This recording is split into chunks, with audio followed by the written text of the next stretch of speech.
Hey there, Thrivers. My name is Justin Collard with Thrive Success Services, and today we're going to talk about some study skills that are going to help you pass those assignments, beat those tests, destroy those projects, and achieve your academic goals easier than ever before. The first study technique I want to talk to you about today is called active learning. Active learning simply means taking responsibility for what you're learning, putting the responsibility of knowledge on you rather than your teacher or your parents or someone else. Let me show you some ways you can do that. The first strategy you can use to become an active learner is called self-assessment. Now, I'm not talking about giving yourself a test. That's not what I'm talking about at all. But it's asking one simple question. And that question is this: how well do I understand what I'm being taught? Have you ever sat in class and caught yourself daydreaming into the clouds? And you come back to reality and you're like, whoa, I don't even know what I'm supposed to be learning. Well, you can ask yourself, how well am I learning what I'm being taught? Here's the cool thing though. You don't just ask yourself that question, you respond. And I actually suggest that you respond by writing something down.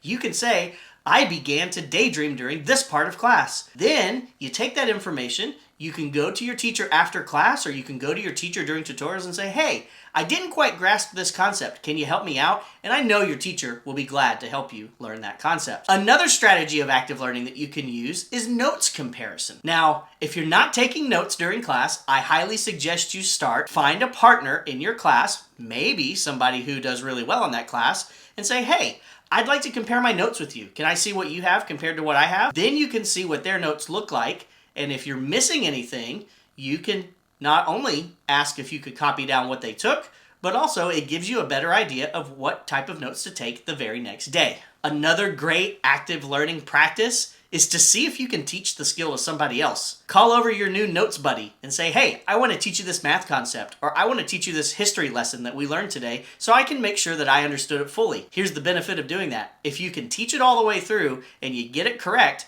then you've mastered that skill. You can move on to something else.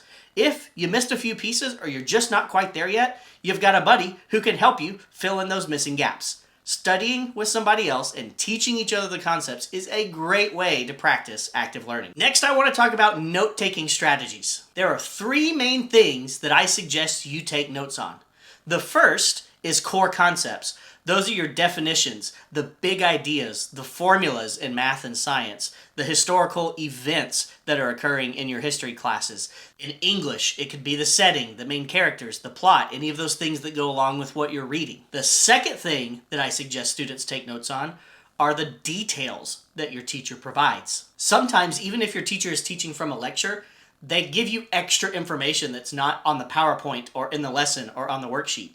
If they ever give you an extra bit of information, that's a pretty good cue that you should write it down.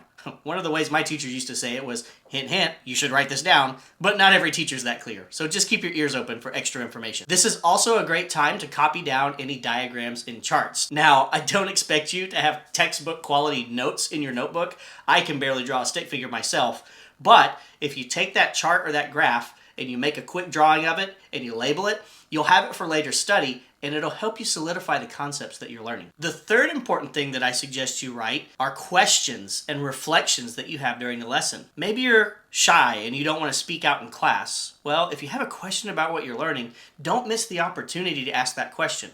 But if you don't want to ask it in class, you can jot it down in your notebook, and then you can take that notebook to your teacher either in tutorials or later after that class, and you can ask them that question. It's a great way to get your questions answered if you're not the type of person to speak up in class. A reflection is simply something you write down that helps you remember the concept. Let's say you're studying elements in chemistry and you come up with a fun acronym to help you remember the noble gases. That could be a reflection that you write down. The third studying technique I want to share with you is to study efficiently. Listen, nobody wants to do what you see in movies where a study session is a pile of books scattered all around you in a library and they stay there for hours cramming information. There's actually a better way to study, and I'm going to share that with you now. One of my favorite ways to study is the old-fashioned note card. You see, for me personally, whenever I studied things, especially stuff like history where you had to remember a lot of information, I would take my reviews or my textbook or whatever I was given to study for my tests, and I would write down the information on a flashcard so that I could potentially review it. But here's the deal. Reviewing the flashcards didn't work for me personally. but the act of creating the flashcards and writing it all down helped to solidify the information I needed to know in my brain. Maybe for you it'll work that way, or if it doesn't, then great. You've got some flashcards that you can study every single day for 5 minutes a day to get those concepts down. Building in a time of re-review is also an important thing to think about when it comes to your study habits. Again, you don't have to sit for 3 hours a day and study. Take all of your quizzes that you've taken so far and keep them in a pile per class. Pick one problem from each class a day and work on that one problem. It can be a problem you got right that you changed the information on, or it can be a completely new problem. You can go online and find all kinds of problem examples if you just type it in Google and hit search. Another strategy that's great for those English, history, and other knowledge and writing intensive courses is chunking and summary.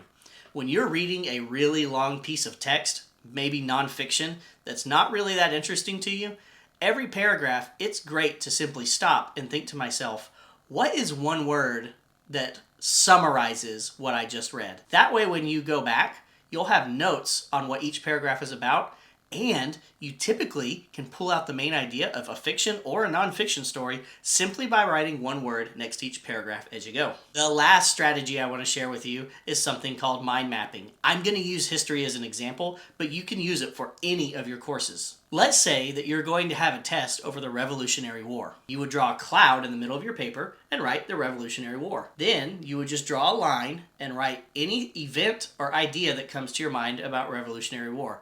George Washington, Paul Revere, Alexander Hamilton, British, Redcoats, Patriots, anything that comes to mind, and then that will paint a picture of all the knowledge that you have, and you can see if there's any gaps that you have from your texts, from your previous tests or quizzes, or any kind of review that your teacher may have given you.